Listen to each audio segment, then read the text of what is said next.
দেশি ঠান্ডা পাইছি কিন্তু বিগেস্ট ব্লগার পুরার খিদাটা মিটলো না।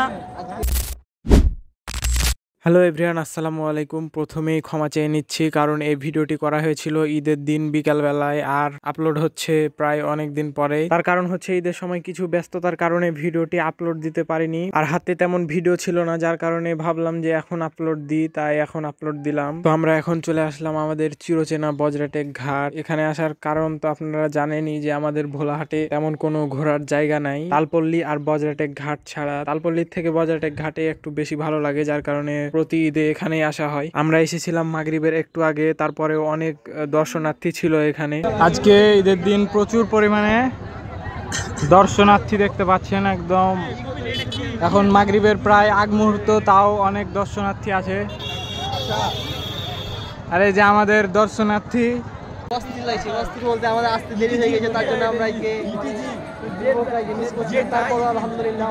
পুরার খিদাটা মিটলো না, রাত লাগা গেল, তারপরে আমরা দেরি হয়ে গেছিল আমাদের ব্যস্ততার কারণে।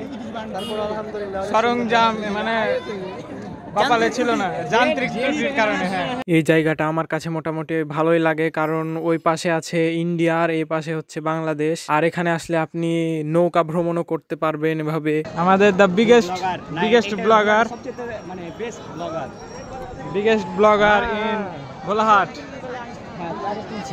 আচ্ছা, কোলাকুলি করে নেই আগে, ঈদের দিন যেহেতু।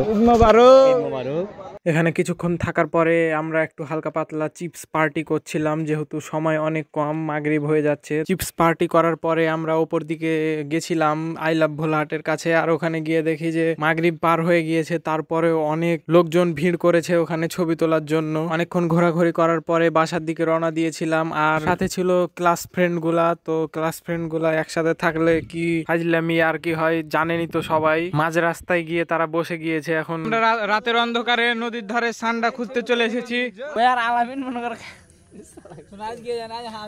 সান্ডা খুঁজতে চলে এসেছি আমরা সান্ডা খুঁজতেছি। আমরা কিন্তু একটা দেশি সান্ডা পাইছি, কিন্তু সান্ডাটা আপনাকে দেখাচ্ছি না।